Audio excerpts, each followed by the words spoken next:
Kalau dulu awal-awal saya di Gempol itu air mengalir terus waktu itu. Belum ada pembatasan lah.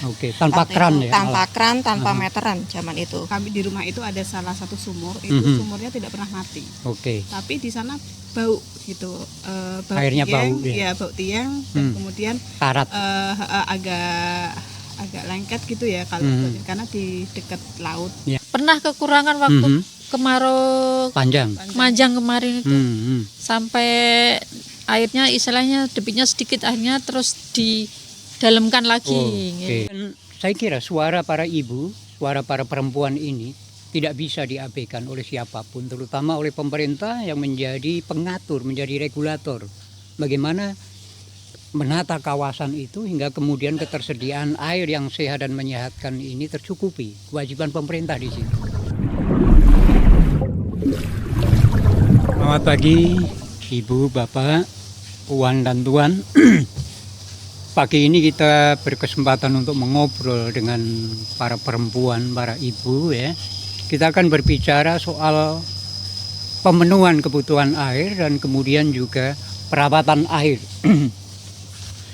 Manusia atau makhluk hidup, siapapun itu, apapun itu, tidak mungkin hidup tanpa air.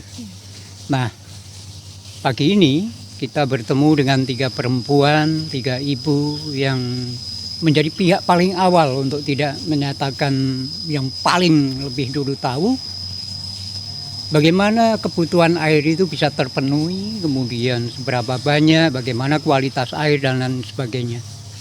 Ada 3 perempuan, 3 ibu yang berasal dari wilayah berbeda di kota Semarang dan sekitarnya ini. Yang pertama ini Mbak Arifah. Mbak Arifah ini tinggal di Dukuh Gempol, Desa Ngeser Balongan, di Kecamatan Limbangan, Kabupaten Kendal. Nah, ini bagian atas. Ya. Jadi ada di wilayah di kaki Gunung Ungaran, atas. Dan air mengalir dari atas, dari hulu ke bawah. Maka di bagian tengah akan bicara nanti Mbak Nur Hasanah. Mbak Nur Hasanah ini tinggal di kawasan Boja, juga di Kecamatan Boja di Kabupaten Kendal yang mepet ya, berimpit dengan kota Semarang. Nah, dari tengah kita akan turun ke bawah ke kawasan hilir. Di sini ada Mbak Slamet Rustiani ya, dari kawasan Mangkang Kulon. Ketiga ibu ini terlibat dalam satu program penelitian dan penulisan secara autoetnografi tentang air. Ya, terutama tentang isu perawatan air. Kita akan korek, kita akan telisik bagaimana 3 ibu, 3 perempuan ini ya, dalam hidup sehari-hari selama sekian lama, sejak bangun tidur sampai tidur lagi, berurusan dengan air. Nah, kita langsung aja bertanya pada mereka, nanti jenengan jawab aja sebagaimana yang sudah Anda alami selama ini dalam kehidupan sehari-hari, bagaimana air mengalir. Kadang-kadang kita tunggu-tunggu tapi kemudian air itu tidak datang, terutama kalau di daerah hilir gitu ya, di daerah bawah. Kita mulai dulu dari Mbak Arifah. Bangun pukul berapa nih Mbak Arifah dengan biasanya? Kalau saya biasanya tarhim subuh itu setengah 5. Tarhim subuh setengah 4 sudah bangun. Apa yang Anda lakukan yang pertama-tama berkait dengan air? Tentunya saya langsung ke kamar mandi. Ke kamar mandi, tentu saya tidak akan bertanya ngapain di kamar mandi ya. Tapi bagaimana sikap Anda ketika misalnya melihat air di kamar mandi Anda? Kalau saya biasanya kan sekarang kalau dulu awal-awal saya di Gempol itu air mengalir terus waktu itu. Belum ada pembatasan lah. Tanpa kran ya? Tanpa kran, tanpa meteran zaman itu. Langsung mengalir ke dalam kamar mandi? Iya, nggak pernah dimatiin kran itu. Dan itu air dari mana? Itu dari sumber mata air kami yang ada di gunung ya. Tapi sekitar tahun 2018 kan kami sudah ada kayak PDAM gitu, Pamsimas masuk terus mulai dikelola dan mulai dipasang meteran itu. Jadi kalau penggunaan air pas nggak digunakan ya dimatiin, nggak kayak dulu lagi. Kalau dulu kan ngalir terus dibiarin gitu. Kalau sekarang nggak, biasanya bangun tidur ya kamar mandi mulai nyalaan keran itu buat ngisi bak itu biasanya. Setelah itu saya mandi, wudhu sambil ngerebus air. nanti saya selesai sholat biasanya air sudah mulai mendidih. Terus setelah itu saya mulai masak. Ya, masak pun kadang sambil ini nyambi, kan saya punya anak kecil. Sambil nyambi anak-anak gitu. Bangunin, mandiin segala macam gitu ya. Karena kan ada yang sekolah air, juga kan? Ya. Sambil masak, sambil nyuci juga. Kadang kalau malam nggak sempat cuci piring sambil nyuci piring juga. Jadi pagi itu air mesti ngalir. Ya. Ini tadi Mbak Arifa bilang bahwa dulu sebelum tahun 2018 air itu ngocor terus tanpa keran. Itu bayar nggak? Enggak. Ketika sudah pakai keran ada Pamsimas bayar. Iya. Di mana nih? Kenapa mesti begitu?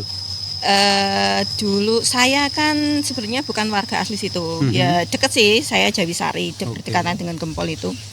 Saya nikah sekitar tahun 2007. 2008 itu di sana air ya biasa dibiarin aja kayak nggak kepake gitu, nggak ada pembatasan untuk air, ngalir terus aja setiap hari itu kedengeran suara gemericik air, nggak pernah dimatiin sama sekali.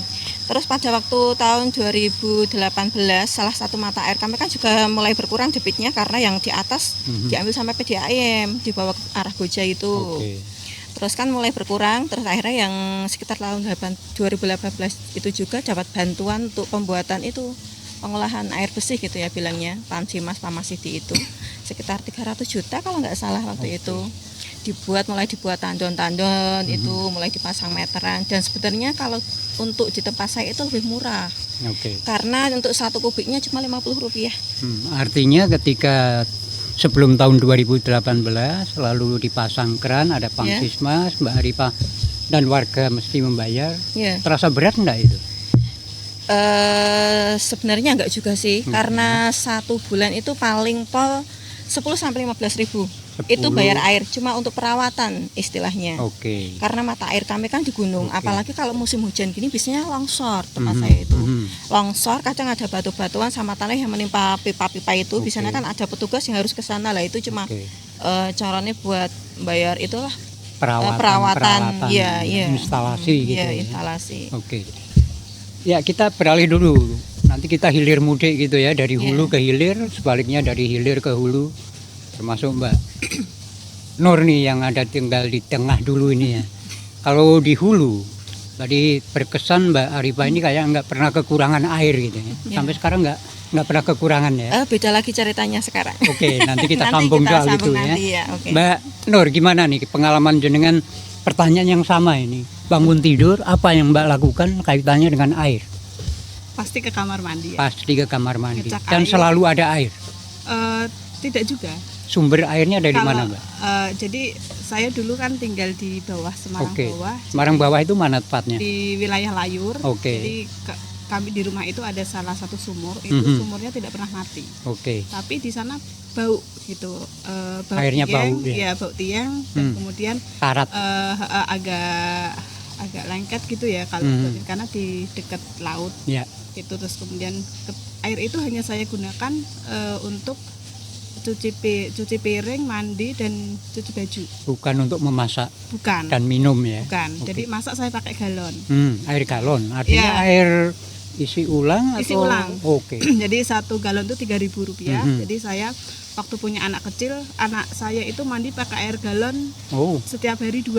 2 galon itu untuk mandi. Hanya untuk mandi masak anak dan minum. Gitu. Itu sehari 2 saya langganan itu. Bisa dihitung 1 bulan. 1 galon berapa rupiah itu? 3.000. 3.000. Kali 30 hari. Kali 30 hari 2 galon setiap hari. Ya, itu saya ini selama 1 tahun karena saya punya anak kecil itu takut kalau kulitnya iritasi atau apa gitu ya. Karena memang di rumah itu belum nyambung PDAM. Gitu. Nah, ketika terjadilah banjir di sana, saya pindah ke daerah Kliris di perumahan di Moja di bawahnya daerah itu. Kukira di sana juga air akan sangat melimpah gitu ya. Nah, ternyata setiap weekend saya naik pulang ke rumah itu di hari Minggu pasti mati 2 kali. Gitu. Mati 2 kali itu artinya dalam sehari 2 periode mati. Iya, jadi lebih banyak mati ketimbang nyala. Iya. Ini air PDAM atau air? Air sumur yang dikelola oleh perumahan. Oh, Pamsismas gitu ya. Ya seperti itu. Nah, jadi tidak hanya hari Minggu, kadang ketika saya pulang kerja malam gitu kadang mati jam 7, nanti dinyalakan lagi jam 9. Oke, tapi kalau tadi sebentar ini saya potong dulu. Kalau di bawah tadi kualitas airnya buruk ya, dari sumur yang tidak pernah mati tapi tidak mungkin jenengan gunakan untuk memasak, minum. Ya bahkan untuk mandi anak-anak pun Anda menggunakan air isi ulang dari galon. Kalau di Boja gimana? Kualitas airnya gimana? Cukup bagus. Cukup bagus ya. Cukup bagus, bisa saya gunakan untuk air minum juga. Oke, Ketika untuk memasak juga ya. Saya juga mulai membiasakan untuk tidak bergantung pada galon. Meskipun terkadang saya dan suami itu pro kontra gitu ya. Jadi kalau air yang pro siapa, yang kontra siapa nih? Kami berdua. Oh gitu. Enggak, artinya pro kontra itu Mbak Nur menggunakan galon lalu suami menolak atau sebaliknya? Saya yang sedikit menolak galon. Gitu. Kenapa? Saya ingin rebus air yang ada di rumah itu pakai rebus gitu, supaya bisa kita minum, karena saya kira airnya bersih karena tidak bau gitu kan. Pertimbangannya apa? Bukan karena duitnya dong? Ya terutama itu juga. Terutama soal duit juga ya, agar lebih menghemat gitu ya. Iya. Dan memang kualitas airnya memungkinkan untuk direbus. Iya. Oke, sementara itu dulu ya Mbak Nur. Nanti kita sambung lagi, kita beranjak pada Mbak Selamat Rustiani. Saya panggil apa ini nyamannya? Mbak Selamat ya, agar selamat ya. Oke. Jenengan di Mangkang Kulon bagaimana? Pertanyaan yang sama tadi, bangun tidur, masuk kamar mandi, kemudian melihat air, apa yang terbayang dan kemudian respon Anda terhadap air itu gimana? Airnya terasa dingin atau gimana? Kalau di bawah itu airnya tuh jarang terasa dingin ya. Oke. Kecuali kalau di atas itu airnya dingin, nanti kalau di bawah airnya ya biasa-biasa aja lah. Sumber airnya dari mana, Mbak? Dari air sumur. Air sumur? Ya, air sumur. Air sumur pribadi, sumur dangkal atau sumur dangkal? Pamsismas? Oke. Untuk saat ini pakai sumur dangkal ya. Alhamdulillah sumur kami itu jernih, terus tidak berbau, juga anyep. Maksudnya apa anyep ya? Tidak berasa. Cuman kalau direbus buat air minum itu, kalau setelah direbus itu mesti ada endapan putih-putih. Kayak kapur gitu ya. Jadi kalau misalnya mau bikin air minum, kalau menggunakan air sumur itu saya saring dulu pakai kain supaya putih-putihnya tidak ikut. Oh gitu ya. Jadi setelah direbus kemudian disaring sebelum digunakan, sebelum diminum. Oke, itu juga untuk masak. Ya. Dan tidak kekurangan. Tidak, alhamdulillah tidak. Pernah kekurangan waktu kemarau panjang kemarin itu. Sampai airnya istilahnya debitnya sedikit, akhirnya terus didalamkan lagi. Digali lagi lebih dalam. Terus akhirnya bisa dipakai. Dan penggunaan sumur di keluarga Mbak Selamat ini digunakan juga oleh tetangga enggak? Atau hanya oleh keluarga? Enggak, cuma keluarga saja. Oke. Karena kan untuk saat ini kan saya istilahnya rumah saya tidak ada tetangganya. Oh gitu. Jadi depan sawah, pinggir kebun.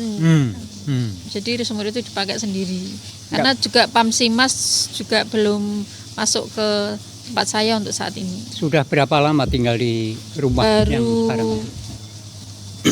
2 tahun. 2 tahun. Sebelumnya tinggal di mana? Sebelumnya tinggal di Mangkang Wetan. Kondisinya gimana soal kalau air? Di Mangkang Wetan kan itu daerah pesisir, daerah dekat Tambak. Di situ air sumurnya warnanya kuning kayak lempuyang gitu ya.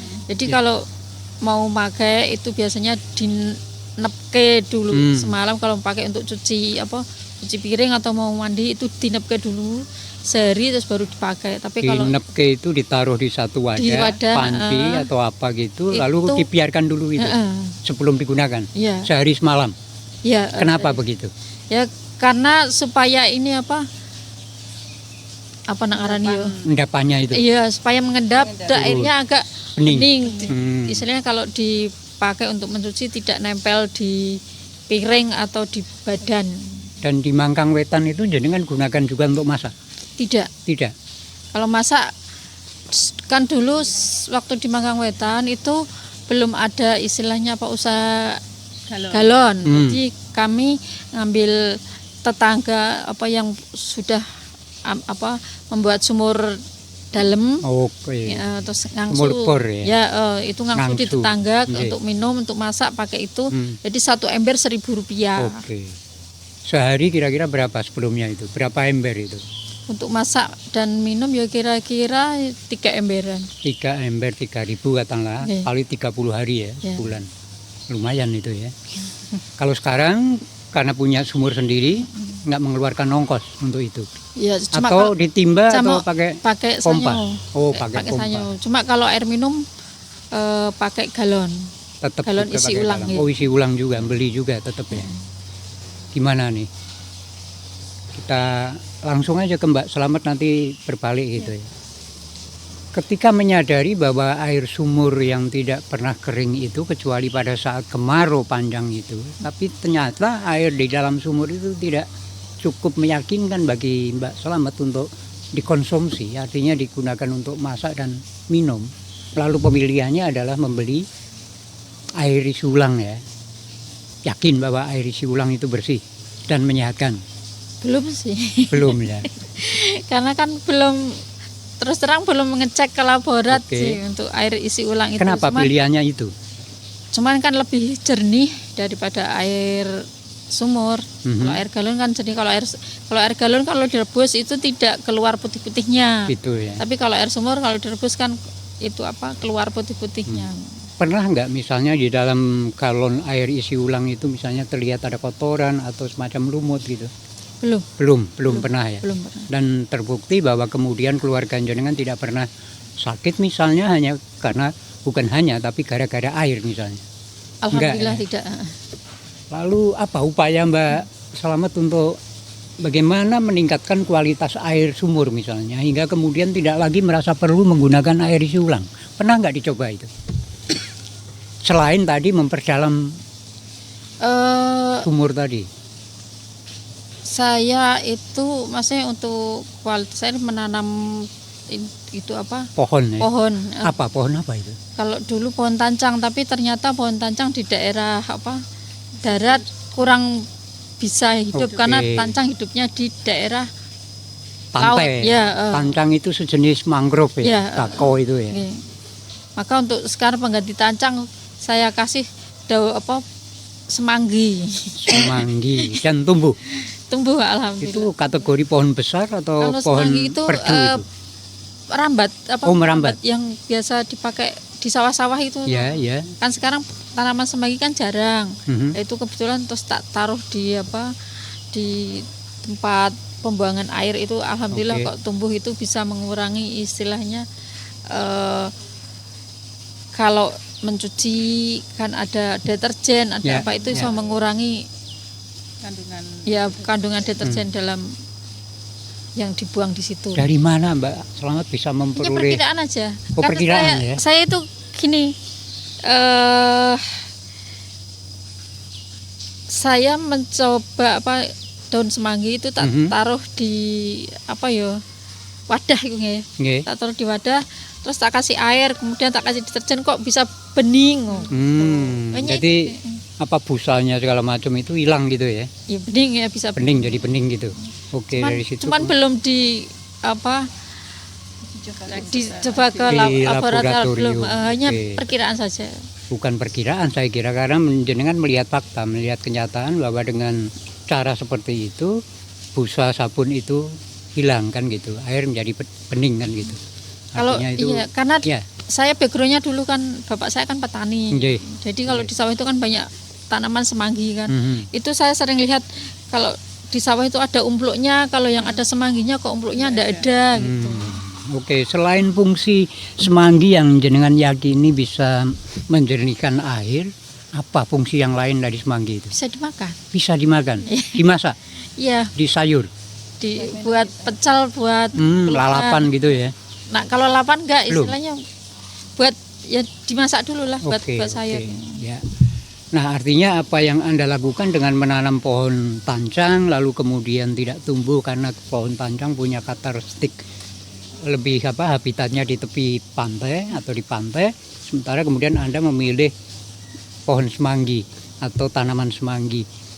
Ini perawatan terhadap air. Itu yang saya pengen tanyakan pada Mbak Nur.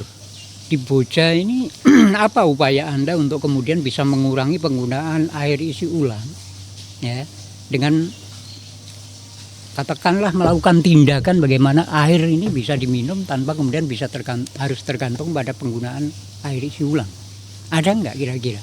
Ya, jadi di Boja itu kan airnya jernih, cukup jernih dan tidak bau. Jadi kurasa kalau kita rebus itu bisa kita minum. Jadi saya bisa sedikit mengurangi uang belanja untuk beli air untuk minum. Beli air gitu isi ulang kan? Kemudian ketika mencuci juga saya gunakan sisa air itu untuk mencuci pel atau cuci kamar mandi atau untuk menyiram lantai begitu. Dan juga air sisa masak itu saya gunakan untuk menyiram tanaman yang saya punya di rumah yang kecil itu, karena rumah saya subsidi. Jadi cukup sulit kalau mau menanam yang untuk merawat air begitu kan. Tapi setidaknya saya menanam yang bisa saya gunakan untuk keperluan masak dan lain-lain. Artinya air sisa tadi tidak terbuang percuma. Ya. Dia meresap ke dalam tanah, menjadi bagian dari upaya untuk menyiram tanaman segala macam, dan itu sebetulnya juga proses penyimpanan air. Meskipun barangkali volumenya nggak banyak, tapi upaya itu saya kira patut kita lakukan. Ada lagi upaya lain, Mbak, misalnya yang tidak tergantung hanya pada rumah, tapi kemudian pada lingkungan, terlibat nggak misalnya dalam upaya bagaimana masyarakat kemudian bisa menggunakan air Pamsimas itu secara lebih proporsional gitu, supaya air ini kemudian, toh kita tahu sebetulnya air bukannya nggak terbatas gitu, di satu kawasan acap kali juga bisa aja kekurangan air meskipun sudah ada sumur bor misalnya. Apa yang pernah dilakukan di lingkungan Mbak Nur misalnya? Ya, jadi kalau di sana itu kan penggunaan air itu memang tidak ada meteran gitu kan. Jadi pokoknya flat pembayarannya ya segitu. Jadi berapa tadi bayarnya sebulan? Sebulan sekitar 50-60. 50-60 ya? 50-60. Oke, kalau dibilang sekitar berarti 55 lah ya. Sebulan. Itu terasa berat nggak? Ya berat juga. Karena kami harus menanggung yang rumah bawah juga. Itu juga kebetulan kita sudah pasang pam. Nah itu juga mau pakai nggak dipakai bayarnya juga 50. Ya, apalagi tadi masih tetap harus menggunakan air isi ulang kan? Ya, jadi urusan air kayaknya lebih dari 250.000 ya ternyata. Nggak kerasa begitu. Ternyata sebulan itu kita mengeluarkan hanya untuk air gitu. Dan di bawah juga kadang kita pakai untuk perawatannya, kita kasih trawas atau apa itu. Nah, itu supaya untuk menjernihkan air, karena tadi ya Bu, kalau di bawah itu kan airnya buat ngerebus aja di panci itu terlihat ada keraknya, berkerak. Jadi panci yang sudah kita gunakan untuk merebus air tidak bisa kita gunakan untuk hal lain. Oke. Tadi kalau Anda sebut perkiraan ya, penggunaan air itu membutuhkan uang 250 per bulan. Padahal nggak ada meteran ya. Nah, coba ada perbanding ini, kemudian penggunaan listriknya per bulan berapa. Jadi akan kelihatan nanti. Ternyata bahkan mungkin penggunaan air bisa lebih mahal ketimbang listriknya. Selama ini bayar listrik berapa di Boja itu setiap bulan? Kalau di Boja saya kebetulan pakai pulsa itu 150-an. Nah, artinya kan benar terbukti ya. Penggunaan air justru lebih mengeluarkan uang lebih banyak ketimbang penggunaan listrik. Ya.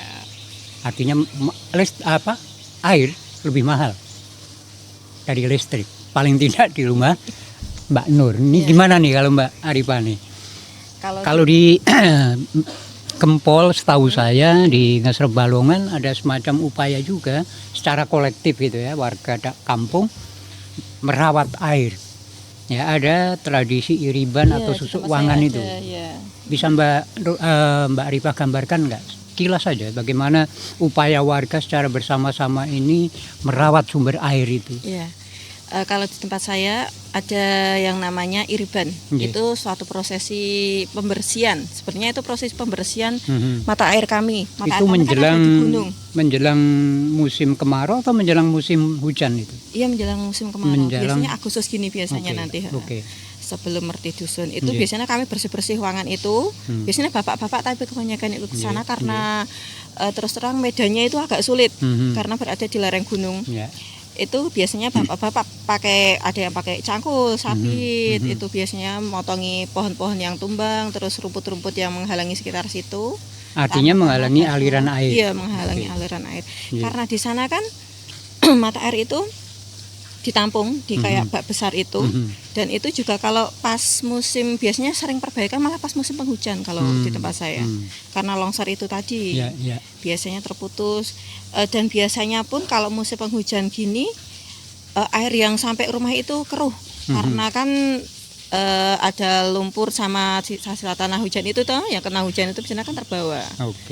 Cara menyiasatinya kami biasanya pakai itu, sama kayak ibu-ibu biasanya pakai gentong itu toh, pakai gentong biasanya malam biasanya ngisi, terus pagi kan sudah mengendap dia, lah kita ambil yang bersih itu yang atasnya, biasanya gitu. Artinya ada semacam ritual atau tradisi ya di Gempol, di wilayah tinggal Mbak Arifah. Ada nggak hal yang serupa, mirip seperti ini misalnya di kawasan Mbak Slamet tinggal di Mangkangkulon, meskipun tadi seolah-olah rumah jenengan itu sendirian gitu, tapi kan ini kampung juga. Ada nggak semacam nyadran air, nyadran kali gitu? Kalau di Mangkangkulon nggak ada nyadran air atau nyadran kali. Nggih. Tapi kalau di Mangkangwetan itu ada istilahnya apa ya ngarani, itu sawalan, mereka itu makan bersama di laut, jadi untuk seluruh warga gitu ya? Ya, seluruh warga itu istilahnya mereka bersyukur atas perolehan apa hasil melaut, nelayan ya, hasil melaut seperti itu. Dan itu laut air kan, gitu. Selain itu nggak ada, misalnya dengan macam kayak di Gempol tadi, bersih-bersih aliran air atau apa gitu bersama-sama? Tidak ada ya. Kalau itu paling kalau sungai ini banyak sedimennya itu biasanya yuk ngajukan proposal untuk pengerukan. Kalau kemudian itu pihak kelurahan yang akan menangani begitu. Ya, seperti itu. Kalau di Boja gimana Mbak Nur? Kita tidak ada, jadi kita hanya ada kerja bakti gitu. Setiap sebulan sekali kerja bakti untuk pembersihan lingkungan, selokan dan lain-lain. Seperti itu sih Pak. Jadi terkait dengan budaya kalau Mbak Arifah kan di daerah gunung ya, jadi ada budaya airiban dan ini. Nah kalau saya kan tinggal di perumahan, jadi memang saya juga pendatang, jadi tidak ada, kami semua pendatang di perumahan itu, jadi tidak ada prosesi-prosesi itu, jadi hanya ada itu. Nah tadi kita bicara tentang kuantitas air ya, ketersediaan ya, dengan beragam variasinya. Lalu soal kualitas, mutu ya, Mbak Arifah, Mbak Nur, Mbak Slamet, semua punya putra putri, dan tentu saja kualitas atau mutu air ini akan sangat berpengaruh terhadap kesehatan keluarga. Menurut jenengan gimana ini? Yang terjadi selama ini dan boleh jadi harapan juga. Nah tanpa air kita nggak bisa hidup. Iya. Kalau di tempat saya sih alhamdulillah kualitasnya masih bagus. Ya. Masih bisa digunakan untuk konsumsi sehari-hari. Kami masih pakai air itu. Tapi sekarang awal tahun 2000, pertengahan, itu bulan Juli, sekitar tahun 2021 kalau nggak salah ingat saya, itu sempat ada mahasiswa salah satu dari universitas kayaknya dari Salatiga kalau nggak salah. UKSW. Ya itu mungkin itu ngasih kami kayak semacam filter air. Beberapa dari warga kami sudah ada yang pakai itu sekarang. Jadi tanpa merebus ya. Iya, tanpa jadi direbus. air mentah ditaruh di filter itu, kemudian langsung bisa dikonsumsi. Iya, sekarang sudah banyak lah yang pakai itu. Dan terbukti sehat. Artinya nggak ada dampak kesehatan gitu ya. Pernah ada juga mahasiswa yang meneliti di tempat kami, air yang itu mengalir di kali ya, kami menyebutnya kali, sungai itu kualitasnya juga bagus, bisa langsung diminum. Karena ya mungkin kami masih ada di lereng gunung yang belum tercemar. Harapan jenengan apa ke depan ini yang berkaitan dengan air? Karena nggak mungkin sekali lagi kita hidup tanpa air gitu kan. Terutama untuk anak-anak, kebayang nggak sih kalau airnya buruk, lalu ibu menyusui anak dengan kualitas air yang buruk, tentu saja akan mempengaruhi tingkat kesehatan, kecerdasan anak dan lain sebagainya. Jadi apa harapan Mbak Arifah, Mbak Nur dan Mbak Slamet nih berkait dengan pemenuhan kebutuhan air yang sehat dan menyehatkan? Apa yang Anda bisa harapkan? Entah pada siapa, bisa pada Gusti Allah. Ya, kalau itu terlalu jauh tentu saja pada pemerintah sebagai pemangku kepentingan paling utama yang harus menyediakan pemenuhan kebutuhan air bagi warganya. Kalau saya berharap sih debit airnya tidak semakin berkurang. Oke, akhirnya karena terus terang di daerah saya juga sudah mulai pembangunan perumahan-perumahan dan itu juga sangat mengancam debit air di tempat saya juga terus terang seperti itu. Karena ada peralihan fungsi lahan, fungsi lahan, ruang terbuka hijau sudah mulai berkurang. Nah, sekarang kan banyak yang dari warga bawah mereka mulai tertarik dengan tempat kami karena di bawah kan sering banjir, sering apa. Mereka mulai banyak yang beralih. Seperti Mbak Nur kan, dari bawah kemudian pindah ke atas. Saya sih berharap setiap individu mempunyai kesadaran semuanya. Untuk kita nggak bisa mencegah itu terjadi mesti tetap itu suatu saat akan tetap terjadi. Tapi setidaknya setiap orang punya kesadaran lah untuk menjaga gimana caranya agar air ini tetap ada, tetap bagus kualitasnya. Saya berharapnya seperti itu. Ada harapan yang berbeda Mbak Nur barangkali? Yang berbeda aja. Kalau yang sama mah nggak perlu diutarakan. Saya termasuk tertarik dengan tinggal di daerah atas ya, karena itu tadi bebas banjir dan juga udara bersih. Relatif lebih bersih. Ya, lebih bersih dan polusi juga sangat berkurang di sana karena masih banyak pohon. Tapi tidak menyangka juga ketika tinggal di atas, saya juga masih kekurangan air.